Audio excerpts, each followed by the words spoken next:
Donc, dans son livre, Yves-Alexandre Thalmann, son livre Motivation, nous explique qu'il existe deux types de motivation. Les motivations dites contraintes et les motivations dites autonomes.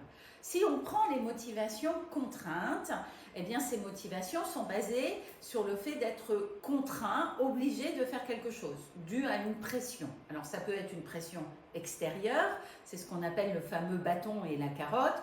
Vous allez faire quelque chose parce que vous espérez obtenir une récompense ou vous avez peur d'être privé de quelque chose.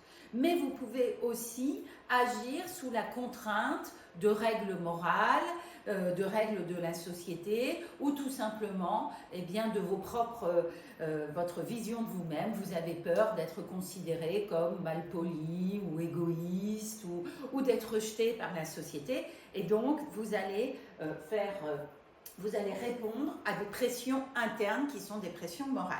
Ça, ce sont donc les motivations externes, contraintes, et bien sûr que nous avons besoin de ces motivations. Mais vous comprenez bien que si nous n'utilisons que ces motivations, une fois que nous sommes plus sous pression, eh bien nous n'agissons plus. Donc c'est pour ça qu'il est aussi important de pouvoir développer ce qu'on appelle nos motivations autonomes. Et là, vous avez trois types de motivations autonomes. Vous avez les motivations autonomes liées au sens et à l'objectif. Je vais faire quelque chose parce que j'ai envie d'obtenir telle ou telle chose ou parce que ça a du sens pour moi. Donc je vais par exemple utiliser mon vélo pour me rendre à mon rendez-vous parce que je sais qu'en vélo je vais mettre moins de temps qu'en voiture parce que s'il y a des embouteillages, je risque d'être coincé. Donc vous comprenez, ça c'est une motivation d'objectif. Vous pouvez aussi avoir une motivation de valeur. Vous allez prendre votre vélo parce que vous êtes un écologiste convaincu et que vous pensez nécessaire de vous déplacer en vélo. Et puis enfin, il y a la motivation autonome liée au plaisir. Vous vous déplacez en vélo parce que vous aimez faire du vélo. Pour vous, c'est un véritable plaisir. Et c'est vrai que cette motivation, qu'on appelle aussi la motivation interne, au bout d'un moment, elle ne vous coûte pas parce que c'est presque plus du plaisir que vraiment quelque chose pour lequel vous avez besoin de vous motiver.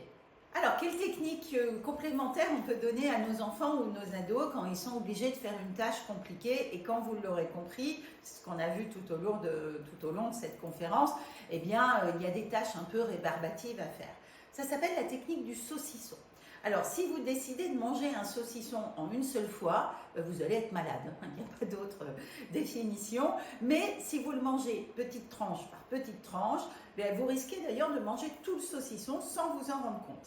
Et ça, c'est ça qu'on appelle la technique du saucisson, c'est-à-dire de faire comprendre à nos enfants qu'il vaut mieux réviser 10 minutes tous les jours que de réviser 2 heures juste avant l'examen. D'abord parce que c'est beaucoup plus digeste, et puis surtout parce que ce sera beaucoup plus efficace.